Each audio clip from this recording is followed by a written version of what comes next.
Hello, and today I am talking about adrenal fatigue again. I've had so much response to my last video about adrenal fatigue, so thank you very much for that.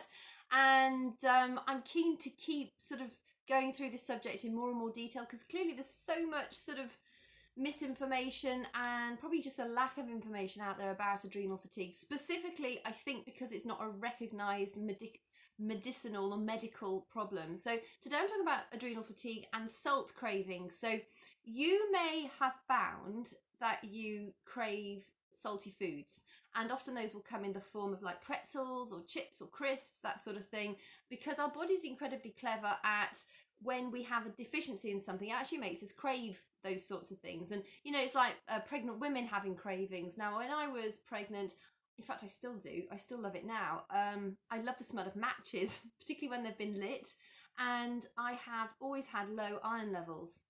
Across the board, I have low iron levels, so much so that I actually wasn't. I'm not allowed to give blood anymore because the blood that they test always floats to the surface and rarely ever drops. It was like every time I'd go and give blood, it was just like, come on, drop, drop, drop, and then it'd go back up to the surface. I can't do it anymore. So frustrating. And I love the smell of matches. Now that is tied in to possibly having a lack of iron in my blood. I eat loads of iron rich vegetables. I think I must just have a tendency to it. My energy levels and everything else like that seem okay.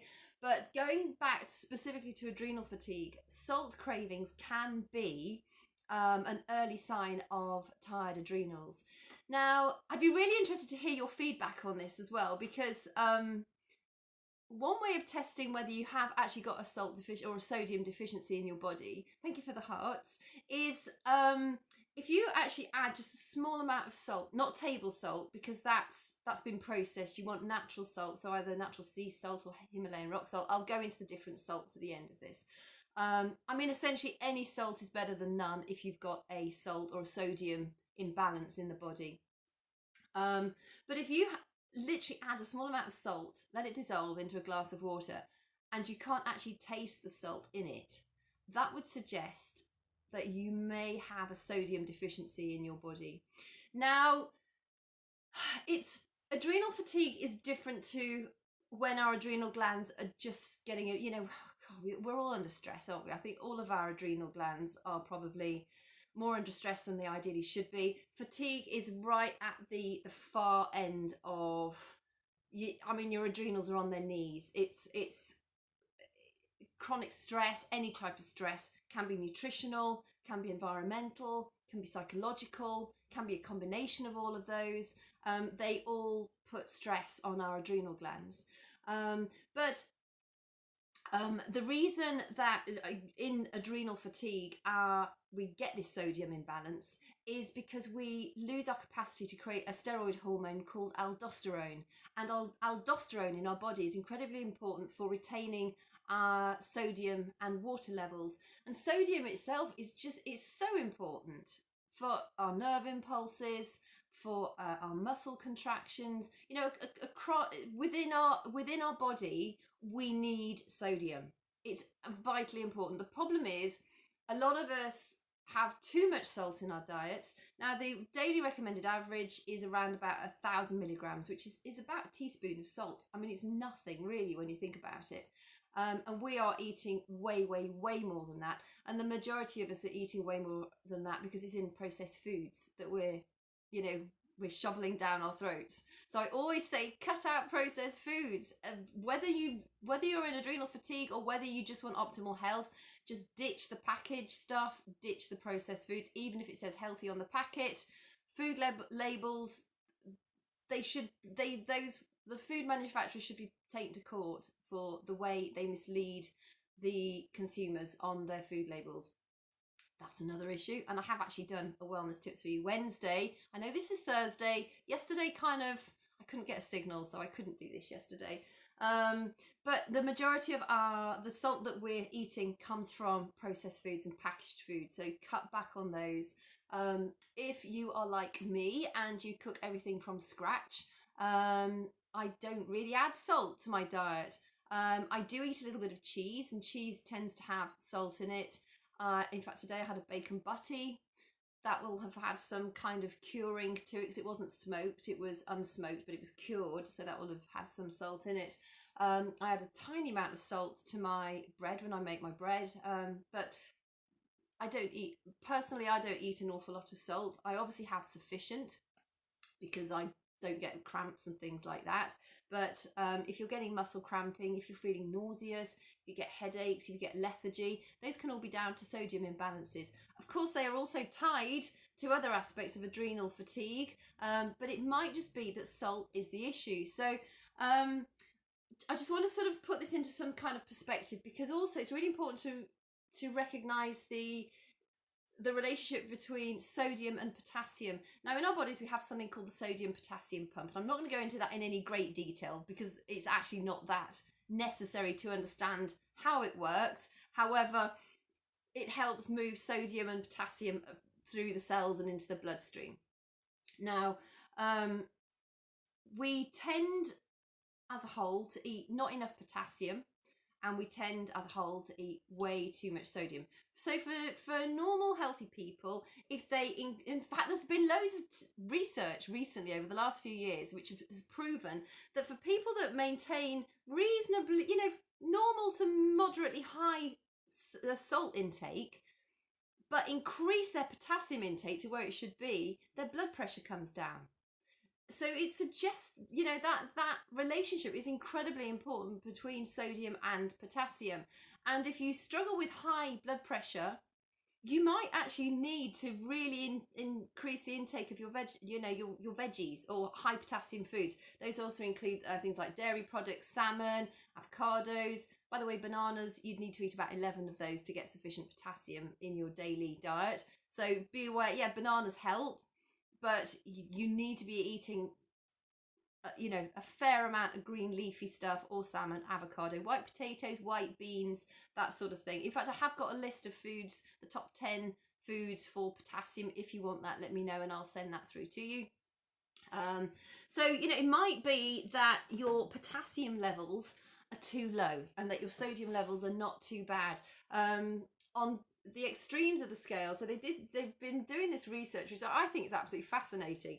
So for people who had really low salt intake and low potassium, they had high blood pressure.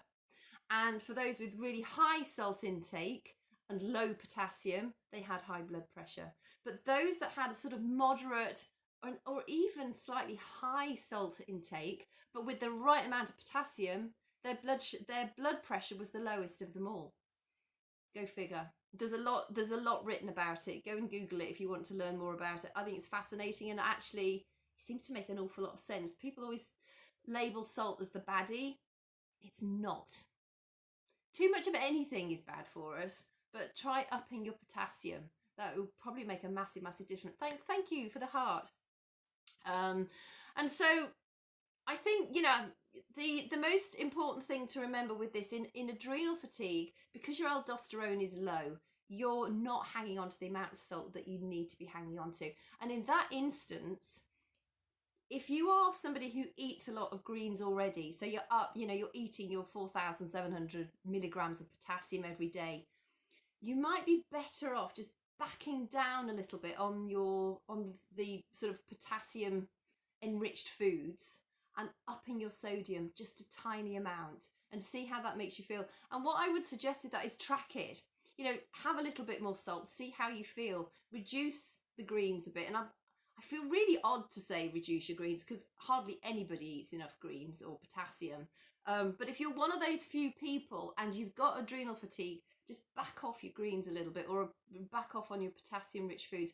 And again, track it. You'll feel it very fast in your body. You'll get that sense of like a blood sugar crash almost. It will happen fairly fast. So, and just be really aware of it. It might just be enough to increase your salt intake just a little bit. And the way I would suggest to do that is bearing in mind, our recommended daily amount is about 1,000 milligrams, which is around about a teaspoon.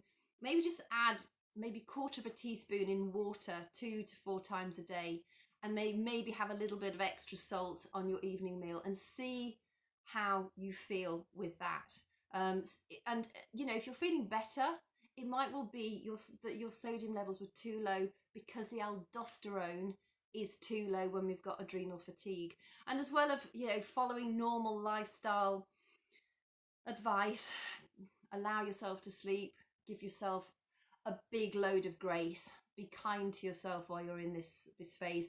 It's a phase that you can come out of with lifestyle changes.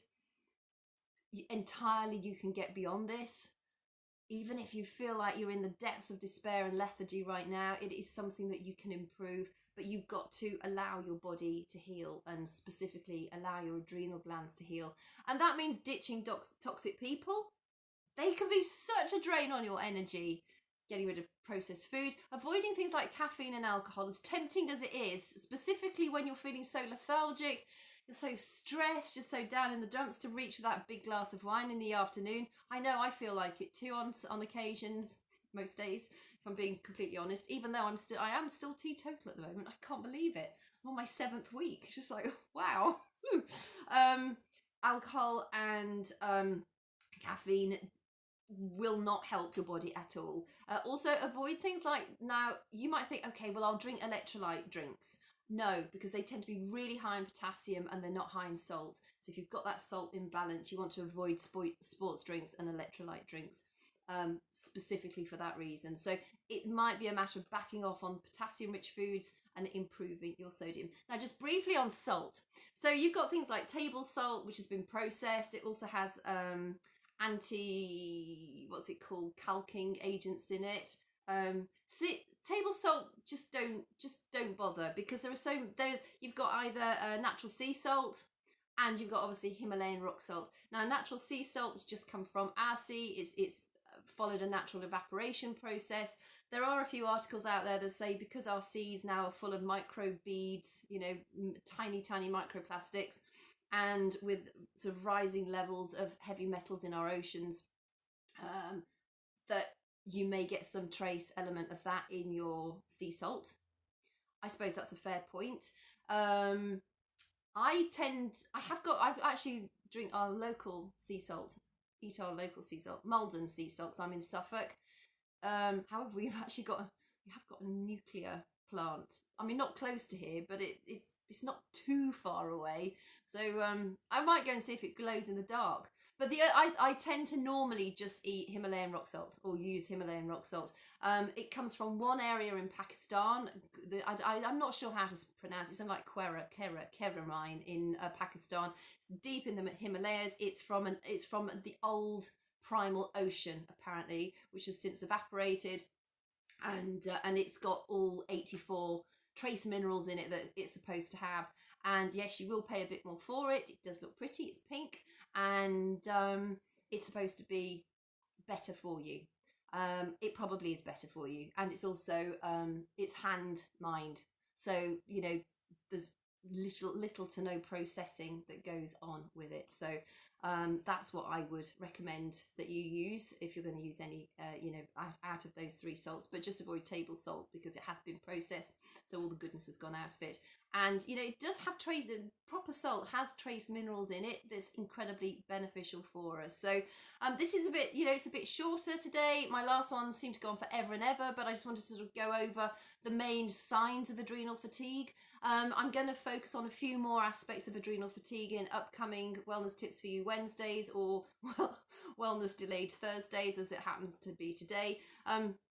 If you've got any adrenal fatigue related questions, please either leave them in a comment or send them to me in a private message. I was literally just amazed by the amount of people that have contacted me since my previous one. So it's something that I think, because it sort of involves hormones and so many different aspects of our lifestyle, and because there's no specific drug to cure it, I think there's a lot of sort of unknown stuff out there about it. And to be quite honest, when I read hormones, my brain goes, that sounds complicated. No, thank you. But actually, it's not that complicated. And it is a matter of, you know, just being aware. I think it's becoming really intuitive with what your body's telling you. So if your body's saying, I feel like something's salty, try something with some salt in it and see how you feel. But just bear in mind, it should be about no more than about a teaspoon a day.